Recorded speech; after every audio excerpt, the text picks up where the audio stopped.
Hello everyone, welcome to the channel Tutor Box. और आज की इस क्लास में आप सभी का स्वागत है। आज मैं आप लोगों से बहुत ही इंपॉर्टेंट टॉपिक डिस्कस करने वाला हूं, drug and cosmetic act. And drug and cosmetic act में पर्टिकुलरली हम शेड्यूल्स जो अलग अलग होते हैं उनको लर्न करने की ट्रिक डिस्कस करने वाला हूं। देखिए, ड्रग एंड कॉस्मेटिक एक्ट जो है आपका फार्मास्यूटिकल जूरिस्प्रूडेंस का पार्ट है, साथ ही साथ ये फार्माको विजिलेंस का पार्ट भी है। यहाँ पर ड्रग एंड कॉस्मेटिक एक्ट आपकी यूनिट 5th में भी दिया हुआ है। तो ये शेड्यूल जो है काफी इंपॉर्टेंस रखते हैं। तो आइए मैं आपको ऐसी ट्रिक्स बताऊंगा जिससे आप बहुत ही आसानी से जिंदगी भर इनको नहीं भूलेंगे। तो बिना टाइम वेस्ट किए आगे बढ़ते हैं। देखिए हमारे पास में फर्स्ट जो शेड्यूल है, शेड्यूल ए। शेड्यूल ए जो है वो किसके लिए होता है? It contain various forms and format of letters for application of licensing. तो अगर हमें कोई सा भी लाइसेंस लेना है ड्रग से रिलेटेड, तो उसके लिए जो भी हमें एप्लीकेशंस लगानी होती है तो उसके लिए कुछ फॉर्म्स और फॉर्मेट्स होते हैं। तो उन सब के लिए पर्टिकुलरली क्या होता है? शेड्यूल ए होता है। तो यहाँ पर देखिए ए फॉर एप्लीकेशंस होता है। ये देखिए एप्लीकेशंस हम जो लिखते हैं एप्लीकेशंस हैं, और एप्लीकेशंस के लिए कोई ना कोई फॉर्मेट होता है। तो उस फॉर्मेट के लिए हम क्या करेंगे? फॉर्म भरेंगे। तो ए फॉर एप्लीकेशंस याद रखिए आप, और एप्लीकेशन के लिए हम क्या लगाएंगे? फॉर्म्स एंड फॉर्मेट लगाएंगे। तो इससे आप इसको लर्न कर सकते हैं। Then B, schedule B containing fee structure for the test by central and state drug laboratory. और यहाँ पर B1 जो होता है वो भी फी स्ट्रक्चर्स के लिए ही होता है। कोई भी टेस्ट हम करवाते हैं but by pharmacopoeial laboratory of for Indian medicine और द गवर्नमेंट एनालिस्ट।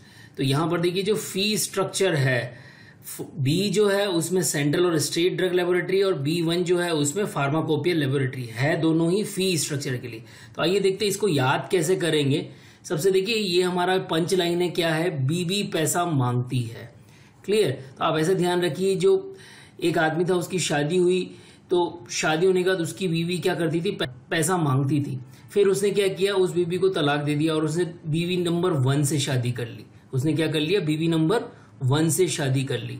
तो बीवी नंबर 1 से शादी करने के बाद भी वो बीवी नंबर 1 भी उससे क्या करती रही? पैसा मांगती रही। आपको पता ही बीवी नंबर 1 एक मूवी आई थी, तो आप बीवी से याद रख सकते। सिंपल जो हमारा बी है वो सेंट्रल स्टेट लेबोरेटरी के लिए है। तो यहाँ पर बी के बाद सी आ रहा है, सेंट्रल ड्रग स्टेट। तो बी और सी से याद रखें, और यहाँ पर B1 से बीवी नंबर 1 को याद रखिए। और तो बीवी नंबर 1 क्या करेगी? आपकी फार्मास्यूटिकल लेबोरेटरी को आप कैसे याद रखोगे? PL से याद रखोगे, और P मतलब पॉकेट हो जाएगा, पॉकेट ले उड़ेगी। ठीक है, तो पॉकेट कैसे ले उड़ेगी? क्योंकि उसमें से जितना भी पैसा होगा वो निकाल लेगी। तो इस तरह से आप इसको याद रख सकते हैं। शेड्यूल बी जो है फी स्ट्रक्चर फॉर टेस्ट के लिए आ रहा है। अब उसके बाद देखिए शेड्यूल सी होता है हमारा। अब शेड्यूल सी किसके लिए? Contain various biological product and their regulation.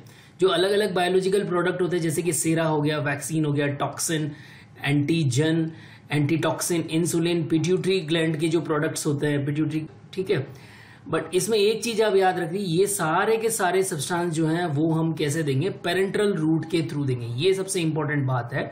और C1 को अगर आप देखोगे तो C1 किसके लिए है? Contain various other special product and their regulation. और तो इसमें क्या ध्यान रखना है कि ये सब्सटेंस जो है not given by parental route. ठीक है, तो इसमें एग्जाम्पल क्या हो गया? डिजिटेलिस प्रोडक्ट हो गया, इरगॉड प्रोडक्ट हो गया, एड्रीनेलिन, फिश ऑयल हो गया, लीवर प्रोडक्ट्स हो गए, विटामिन हो गए।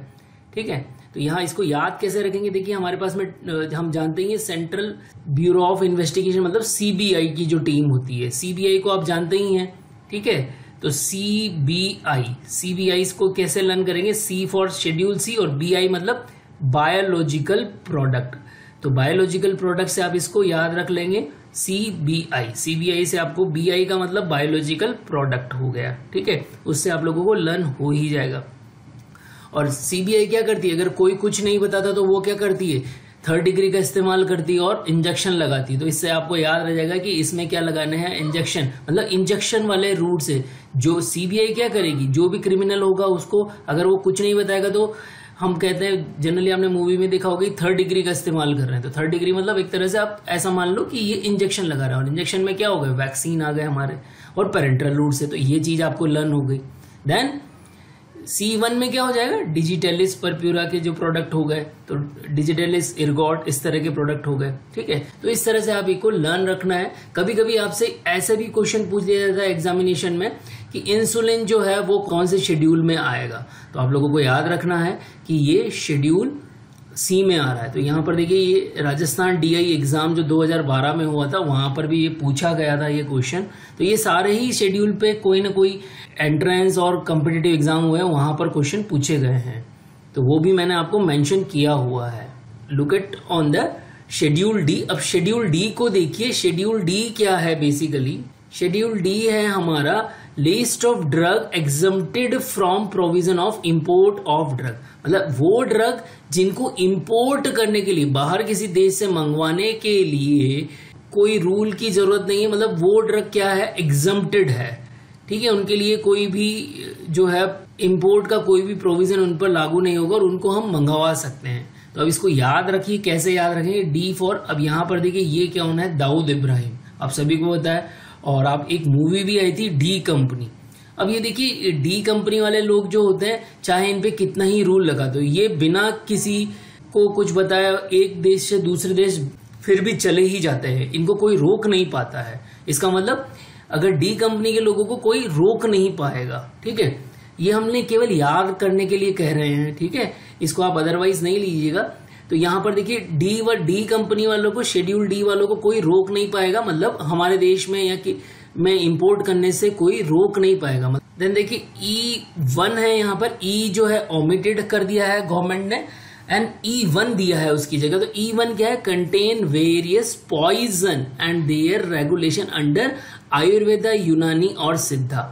ठीक है, तो इसमें क्या हो गया, सर्प विष हो गया, स्नेक वीनम हो गया और पारद, जिसे कि मरकरी पारा बोलते हैं। ठीक है, तो इसको हम लर्न कैसे करेंगे, देखिए यहाँ पर पॉइजन आ रहा है, क्या आ रहा है, पॉइजन। अगर हिंदी में इस तरह से हम लिखेंगे तो यहाँ पर ई लेटर आ रहा है, क्या लेटर आ रहा है, पॉइजन में क्या आ रहा है, ई लेटर आ रहा है। ठीक है, ठीक है, एक तो ये ट्रिक हो गई हमारी कि पॉइजन में क्या आ रहा है, ई लेटर आ रहा है। और दूसरा अगर आप देखें तो यहाँ पर देखिए ये दो कबूतर हैं, एक कबूतर पूछ रहा है what are the other word for the poison, तो यहाँ पर ये इसके सिनोनिम पूछ रहा है, तो दूसरा कबूतर जवाब दे रहा है एन वीनम।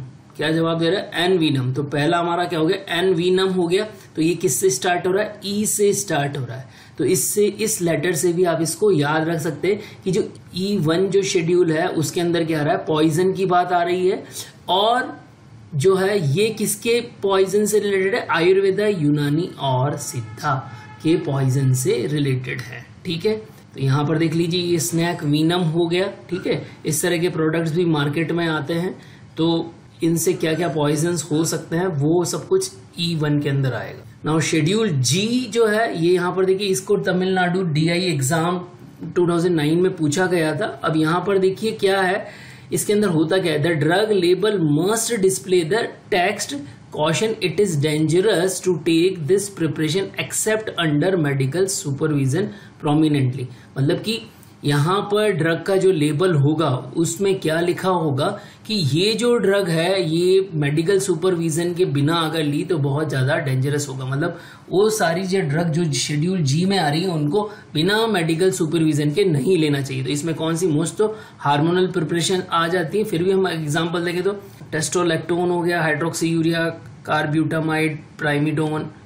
क्लियर, तो इसको हम याद कैसे रखेंगे, देखिए क्या होता है, MBA अगर आपको करना है तो उसके लिए क्या करना पड़ेगा, GDPI जो है ग्रुप डिस्कशन और पर्सनल इंटरव्यू जो है वो पास करना पड़ेगा। तो अगर जिसने GD पास कर लिया, अगर GD पास तो MBA सक्सेसफुल, आपका MBA क्या हो जाएगा, सक्सेसफुल हो जाएगा। तो यहाँ पर लेटर ध्यान दीजिए, G4 हमारा हो गया, G शेड्यूल, D4 हो गया ड्रग, और अगेन D का मतलब हो गया डेंजरस। ठीक है, dangerous to take except, MBA से आपका M हो जाएगा मतलब कि मेडिकल, सक्सेसफुल के S लेटर से हो जाएगा सुपरविजन, मतलब कि वो ड्रग जो कि डेंजरस हो सकती है अगर हम मेडिकल सुपरविजन के बिना ले लेंगे तो। क्लियर, तो यहां पर आप लोगों को आई होप समझ में आ गया होगा कि शेड्यूल जी किसके लिए है। और इन ट्रिक को अगर आप एक बार रिवाइज भी करेंगे तो आपको आसानी से लर्न हो जाएगा। मैं बहुत ही इजी वे में आप लोगों को बता रहा हूं। अब देखिए उसके बाद हमारे पास में शेड्यूल एफ है, इसमें भी बहुत ज्यादा क्वेश्चंस आते हैं। अब सबसे पहले देखिए कि शेड्यूल एफ जो है वो किसके लिए यूज होता है। तो this contain regulation and standard for running a blood bank. तो ये ब्लड बैंक को रन करने के लिए किया जाता है। किसको रन करने के लिए किया जाता है? ब्लड बैंक को रन करने के लिए जितने भी रेगुलेशन है, स्टैंडर्ड है, उसके लिए शेड्यूल एफ में सारी गाइडलाइंस दी हुई है, रूल्स दिए हुए हैं। तो हम इसको याद कैसे रखेंगे वो आप देखिए। इसकी ट्रिक इन सारे ही F1 के जितने पार्ट हैं और F2, F3 और FF, इन सबकी ट्रिक मैं बताने वाला हूं। बट एक बार आप देख लीजिए किस किस के लिए यूज आ रहा है। तो F1 का पार्ट 1 है, इसमें भी रूल्स एंड रेगुलेशन ही है। रेगुलेशन स्टैंडर्ड फॉर बैक्टीरियल और वायरल वैक्सीन। तो यहां पर वैक्सीन के लिए आ गया। पार्ट F1 के पार्ट सेकंड में सीरा और लिविंग एनिमल्स के लिए आ गया rules and standards. And part 3 जो F1 का है उसके अंदर manufacturing and standardization of diagnostic agent जो कि बैक्टीरियल ओरिजिन है, उनके रेगुलेशन और स्टैंडर्ड्स आ गए। अगर हम F2 की बात करें तो इसके अंदर रेगुलेशन और स्टैंडर्ड किसके आ गए? सर्जिकल ड्रेसिंग के। फिर F3 की बात करें तो इसके अंदर रेगुलेशन और स्टैंडर्ड किसके आ गए? अम्बिलिकल टेप के आ गए। और FF की बात करें तो यहां पर क्या आ गया? Ophthalmic preparation, ophthalmic solution and suspension के रेगुलेशन और स्टैंडर्ड आ गए। तो आइए देखते हैं, इसको बहुत ही सिंपल ट्रिक से लर्न करने के प्रयास करते हैं। तो F का मतलब क्या होता है? Fine health. हम क्या चाहते हैं? हमारी हेल्थ कैसी हो? फाइन हो।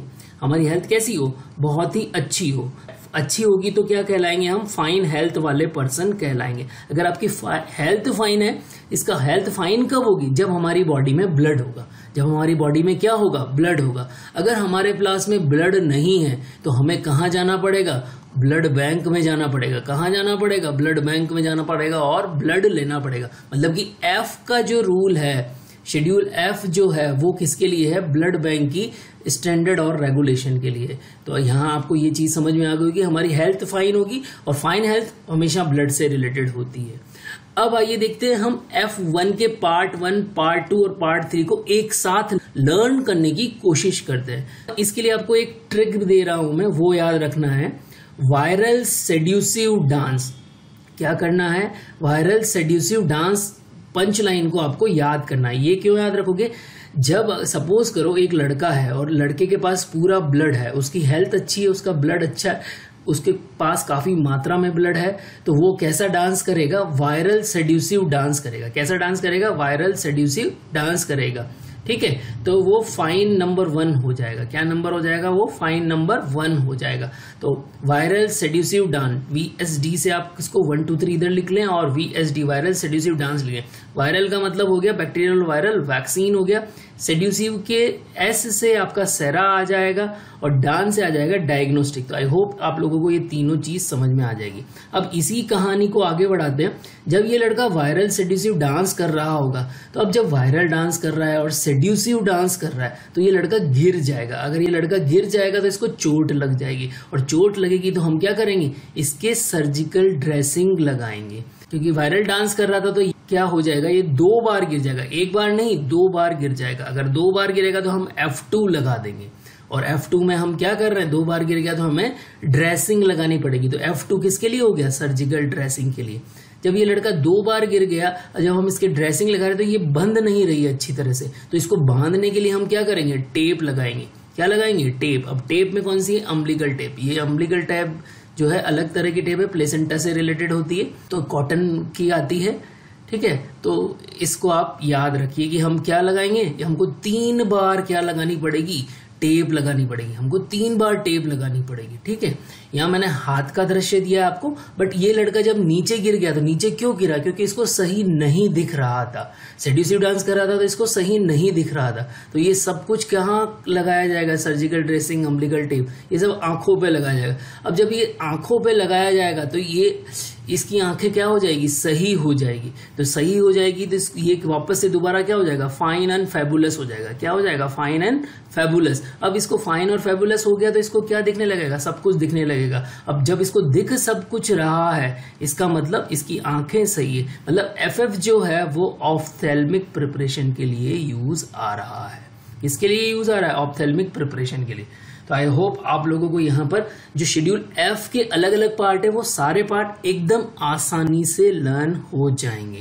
तो ये देखिए अम्बिलिकल कॉटन जो टेप होती है उसका पैकेट का डायग्राम भी मैंने आपको शो किया है। ठीक है। और ऑप्थेल्मिक प्रिपरेशन हमारी हो गई, जिसको कि हम एफएफ के अंदर यूज कर रहे हैं। Clear everyone. अब देखिए शेड्यूल एच है, और शेड्यूल एच में होता क्या है बेसिकली। शेड्यूल एच में कौन सी ड्रग आती है, contain a list of drug that can be sold only against the prescription of registered medical practitioner. मतलब वो ड्रग आती है जिस पर कि जो डॉक्टर्स होते हैं, रजिस्टर्ड मेडिकल प्रैक्टिशनर होते हैं, वो लिखेंगे अपने पर्चे पर, तब ही उसको हम ले सकते हैं। मतलब कि उनके लेबल में क्या होगा, RX, और उनको हम क्या बोलते हैं, शेड्यूल एच ड्रग होगी। मतलब उनको हम रिटेल में जो है हम बिना प्रिस्क्रिप्शन के परचेज नहीं कर सकते। ये बहुत ही इंपॉर्टेंट बात है। और जितना अमाउंट प्रिस्क्रिप्शन में प्रिस्क्राइब किया है उतना ही हम परचेज कर सकते हैं, उतने ही टाइम पीरियड के लिए परचेज कर सकते हैं। ठीक है। एंड उसके बाद शेड्यूल H1 है। ठीक है। H1 जो है ये 2013 में इंट्रोड्यूस किया था 4th अमेंडमेंट के अंदर। तो यहां पर भी क्वेश्चन आ सकते हैं, और ये पर्टिकुलरली एंटीबायोटिक के लिए, कौन सी antibiotic, 3rd and 4th generation antibiotic के लिए, एंटी ट्यूबरकुलर ड्रग के लिए, और certain habit forming drug like psychotropic drugs के लिए है, जो कि मिस यूज जिनका हो रहा है उनके लिए H1 दी गई है। तो आइए देखें इसको लर्न हम कैसे करेंगे। H का मतलब हो गया हैंड राइटिंग। H का मतलब क्या हो गया, हैंड राइटिंग। ठीक है। अब हैंड राइटिंग आप जानते ही हो डॉक्टर्स की होती कैसी है। जब डॉक्टर पर्चा लिखेगा तो वो पर्चा कैसा होगा, ये देखिए कि ये पर्चा कैसा है, ऐसा पर्चा है, इसको कुछ समझ में नहीं आएगा। ठीक है। तो डॉक्टर की हैंड राइटिंग में लिखा हुआ पर्चा ही, उसी पर्चे पर हम दवाई लग सकते हैं। मतलब कि डॉक्टर की प्रेस्क्रिप्शन के बिना वो दवाई परचेज नहीं कर सकते। तो वो किस में आ जाएगी, शेड्यूल एच में आ जाएगी। देखिए कैसा होता है, देखिए ये पैरासीटामोल टैबलेट का एक बॉक्स है, और उसमें जैसे ये रेड कलर की वार्निंग लगी हुई है, तो ये रेड कलर के उस वार्निंग के अंदर लिखा हुआ है शेड्यूल एच। देखिए यहाँ पर देखिए ये शेड्यूल एच लिखा हुआ है। ठीक है। नाउ देखिए schedule J. Schedule J contain a list of various disease and condition that cannot be treated under any drug currently in market. No drug may legally claim to treat the disease.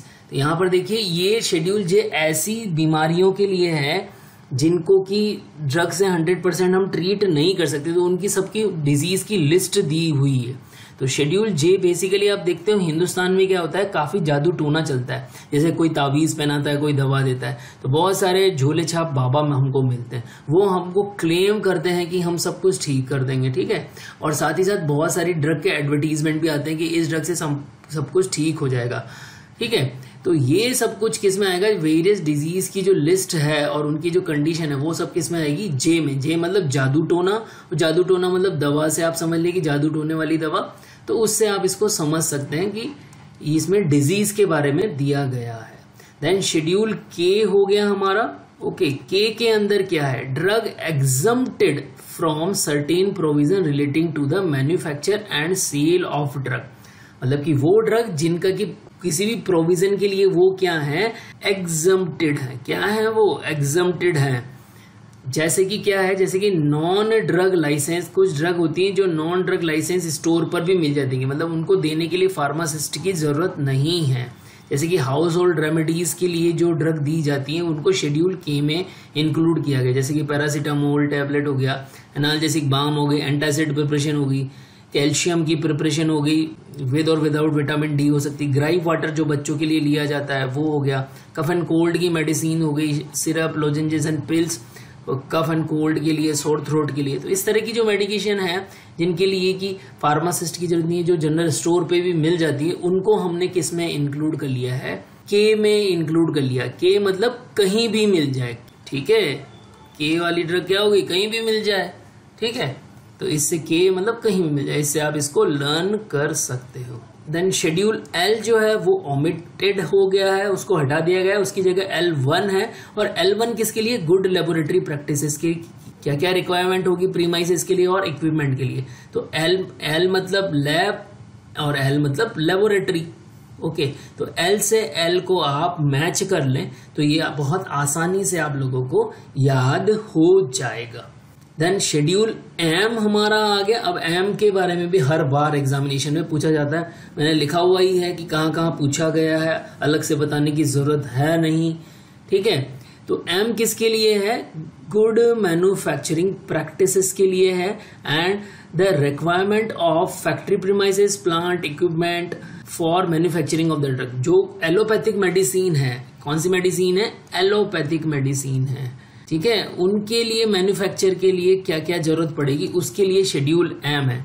तो M, schedule M और M for manufacture, M for manufacture. So M से M आप मिला ले तो वो आपको learn हो जाएगा, ठीक है। तो यहाँ पर ये देखिए, ये मैन्युफैक्चरिंग फैसिलिटी है, उससे आप इसको लर्न कर सकते हैं। देन M1 है, M1 भी फैक्ट्री प्रीमाइसेस के लिए, बट वो किसके लिए? होम्योपैथिक प्रिपरेशन के लिए, ठीक है। और उसका पार्ट 1A जो है वो स्टेराइल प्रोडक्ट पेरेंटल और ऑप्थेल्मिक के लिए, पार्ट 1B जो है ओरल सॉलिड के लिए, पार्ट 1C जो है ओरल लिक्विड के लिए, 1D जो है टॉपिकल प्रिपरेशन के लिए, और 1E जो है वो मीटर डोज इनहेलर के लिए। उसके बाद M2 जो है वो वही फैक्ट्री प्रीमाइसेस रिक्वायरमेंट किसके लिए है? कॉस्मेटिक प्रिपरेशन के लिए। और M3 जो है वो मेडिकल डिवाइसेस के लिए है।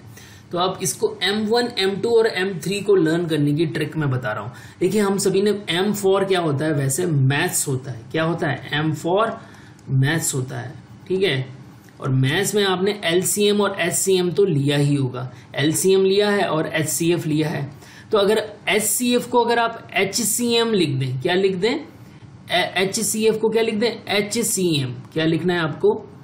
HCM, okay. और यहां लिख ले M1, M2 और M3। तो ये M1 क्या हो गया? होम्योपैथी के लिए। M2 क्या हो गया? कॉस्मेटिक के लिए। और M3 क्या हो गया? मेडिकल डिवाइसेस के लिए। तो HCM, LCM की जगह क्या लिख ले? HCM लिख ले, तो उससे आप लोगों को याद हो जाएगा। और M फॉर मैथ्स तो सभी को पता ही है। Then next schedule, schedule N. Schedule N किसके लिए? Contain various regulation and requirement for a pharmacy. तो नई जो फार्मेसी शॉप आपको खोलनी है उसके लिए क्या क्या रेगुलेशन चाहिए, फार्मेसी शॉप को रन करने के लिए क्या क्या रेगुलेशन चाहिए, वो शेड्यूल एन में है। तो एन मतलब न्यू, और एन मतलब नया, और एन मतलब नीड। नई फार्मेसी शॉप को चलाने के लिए क्या क्या नीड होगी। देन हमारा शेड्यूल ओ आ गया। ओ भी अलग अलग एग्जामिनेशन में पूछा गया। गुजरात गवर्नमेंट लेक्चरर एग्जाम 2010 में हुआ था। एन भी पूछा गया, वो मैंने मेंशन नहीं किया, काफी बार पूछा जा चुका है जीपेट में और गेट पुराना जो एग्जाम होता था। तो ओ किसके लिए? Various regulation and requirement for disinfectant. तो ये डिसइंफेक्टेंट के लिए ओ। अब ओ का पार्ट 1 है वो किसके लिए? ब्लैक फ्लूइड और व्हाइट फ्लूइड के लिए। और पार्ट 2 जो है वो किसके लिए है? अदर फ्लूइड्स के लिए, ठीक है। तो इसको लर्न कैसे करेंगे? ओ को, और ओ वर्ड से हमें क्या याद आता है? ऑडी गाड़ी याद आती। कौन सी गाड़ी याद आती? ऑडी। अगर इसका सिंबल देखोगे तो आप, ये सिंबल हो गया, तो इसमें ओ लेटर आता है। क्या लेटर आता है? ओ। और ओ डी क्या आता था? O D. ओ से शेड्यूल ओ हो गया, और डी से क्या हो गया? डिसइंफेक्टेंट। अब हम सभी जानते हैं कि जो बंदा ऑडी में जाएगा वो अपनी गाड़ी तो हमेशा क्लीन रखेगा ही सही। तो गाड़ी क्लीन किससे होगी? डिसइंफेक्टेंट से, ठीक है। तो आप इस तरह से इसको लर्न कर सकते हैं। तो आई होप आपको एन और ओ जो शेड्यूल है वो लर्न हो गए होंगे। आगे बढ़ते हैं। अब देखिए शेड्यूल पी। शेड्यूल पी में क्या आ गया? यूपीएससी डीआई एग्जाम 2011 में हुआ था, उसके लिए है। शेड्यूल पी किसके लिए? Live period and storage of various drug. इसमें रूल्स एंड रेगुलेशन होंगे किसके लिए? लाइव पीरियड ड्रग का कितना और स्टोरेज कितना है। तो पी से लेटर पी मिला लिए। पी मतलब पीरियड, पी मतलब क्या हो गया? पीरियड। तो पी से पी आपका मिल जाएगा, सो पीपीएस हो जाएगा आपका। PPS period, live period and storage. एक होता है पीपीएफ, सरकारी कर्मचारी और दूसरे लोग पीपीएफ में अपना पैसा जमा करते हैं, तो आप पीपीएस याद कर लीजिए, पीपीएस, ठीक है। तो इससे आप लोगों को ये याद हो जाएगा। देन P1 जो है वो किसके लिए? वो retail pack size of various drug के लिए। उसके रूल्स एंड रेगुलेशन किसके लिए? जो पैक साइज होती है रिटेल में, जो हम कोई भी ड्रग होगी उसका रिटेल जब करेंगे उसकी पैक साइज के लिए क्या क्या रूल्स है वो सब कुछ इसमें दिया गया है। तो आई होप आप लोगों को याद हो जाएगा। P for period. Then Q किसके लिए है? Contain list of a permitted colour, dye and pigment in cosmetic. जो कलर, डाई और पिगमेंट के लिए है, किसके लिए? पर्टिकुलरली कॉस्मेटिक के लिए। और Q1 जो है कलर कौन से परमिटेड किए गए हैं, सोप्स में हम कौन कौन से कलर इस्तेमाल कर सकते हैं, उसके लिए Q1 शेड्यूल देखना पड़ेगा।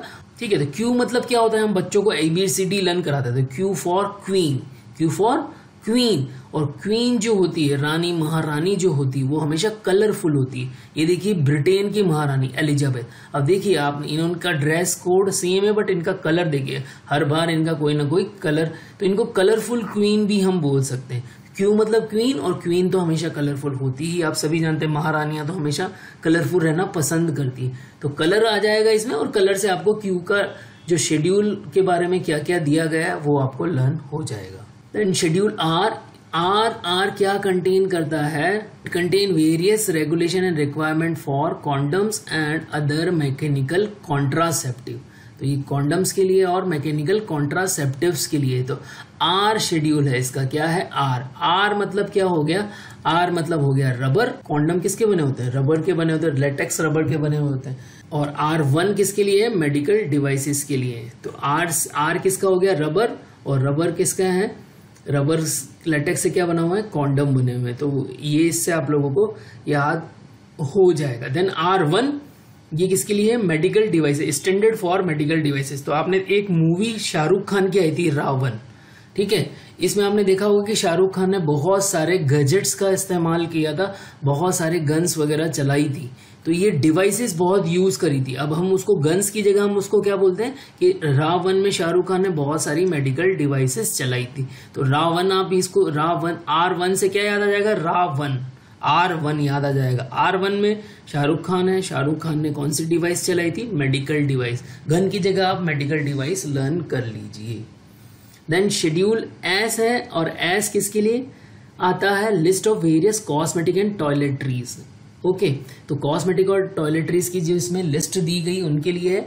And direct the manufacturer of cosmetic to confirm to the latest bureau of Indian standard requirement. ठीक है, तो एस जो है वो बेसिकली कॉस्मेटिक और टॉयलेटरीज के लिए है। तो एस मतलब क्या होता है, सुंदर।